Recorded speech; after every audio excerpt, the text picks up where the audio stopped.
This is Dr. Caldwell Miller with Dr. Miller's Guide to Neurology. We're talking about epilepsy. This is a new series on epilepsy.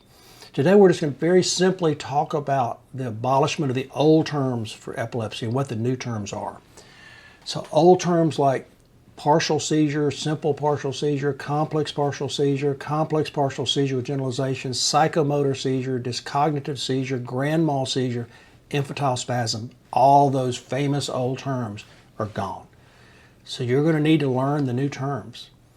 Now the seizure types are focal seizures with bilateral tonic-clonic seizures, focal aware seizures, focal impaired awareness seizures, generalized tonic-clonic seizures. Thank goodness they left one term we know, and epileptic spasm.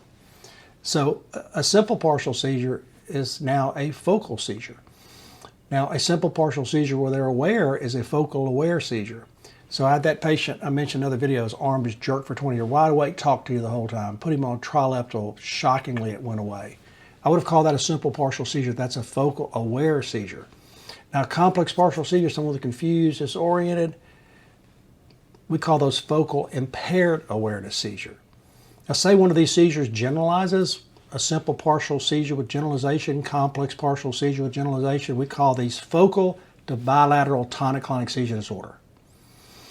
And then it's a pure generalized seizure, what we used to call grand mal seizure. Thank goodness we're still calling them generalized tonic-clonic seizure disorder, so we kept one term, so you can remember one old term. Infantile spasms are now epileptic spasms.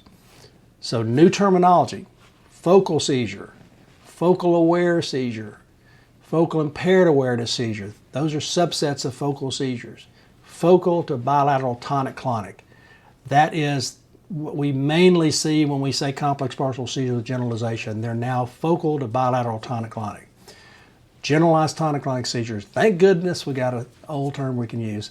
And then epileptogenic spasm is the old infantile spasm. So we're going to talk next about all the different types of focal seizures, then generalized seizures. And then we'll later talk about the drugs we use for these. So what's the point of all this? And it'll be a little more clear as we go on. When I first read this, I was sort of bothered by it. And as I read it over and over, I realized what they're doing. I think there's definite method to this madness, because what they want to do is be very specific of the seizure type and very specific of the type of epilepsy they have, and then tailor the medication to that particular seizure type. So be more specific and have better control. So I think what they're doing is very good, and I think as they clean it up over time, I think it's going to be a very good classification that we'll all understand all understand well. So that's the comparison of the old and new terminology. Like, subscribe, comment, and we'll continue the series of epilepsy. So more later.